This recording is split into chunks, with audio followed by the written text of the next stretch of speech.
Binigyan naman po ng 7 out of 10 o pasang-awang marka ng isang election watchdog ang naganap po ng midterm elections, bunsod po ng mga pumalyang automated counting machines o ACM.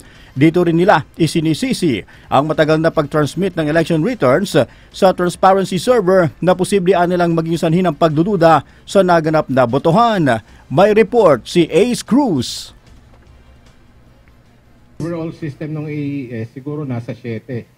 Yan ang grado ng election watchdog na National Citizens Movement for Free Elections o NAMFREL sa ginamit na automated counting machines o ACM nitong eleksyon. Ayon kay NAMFREL Chairman Lito Averia, dahil sa problema sa ACMs na antala ang pagboto ng ilan. Halimbawa, nag-feed ng balota, biglang maghahang, no? Biglang titigil yung makina.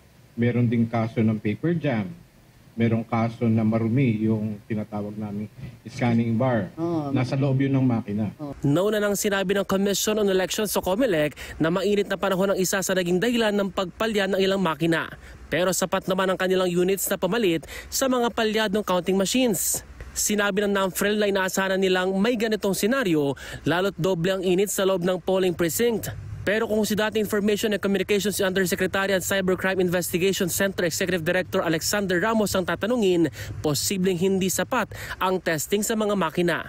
Yung makina, totoo nagkaroon ng stress test. Talagang bubugbugin mo yung makina, susubukan mo ng maraming papel. Problema, yung area kung saan ginagawa yung malamig. Oo, hindi siya real environment sa polling place. Isa pa sa dahilan kung bakit hindi perfect na marka ang binigay ng election watchdog ay dahil matagal bago nila natanggap ang mga election returns o ERs. Between 7:15 and 8:56, walang pumapasok na election returns doon sa mga servers nung mga recipients ng PCRB. Kasi ng COMELEC yan. Oo.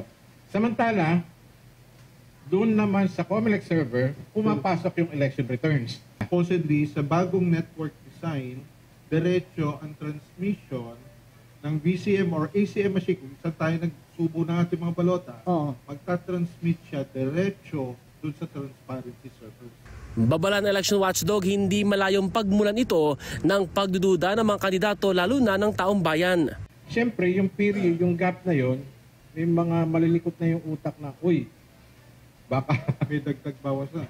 Dahil dito, gustong malaman ni dating DICT Undersecretary Ramos kung may ganitong issue rin ba sa local votes. Aalamin ng grupo ang posibleng dahilan ng naturang issue sa pulong kasamang COMELEC at election watchdog sa post-election reviews nito sa mga makina at source codes na ginamit sa halalan.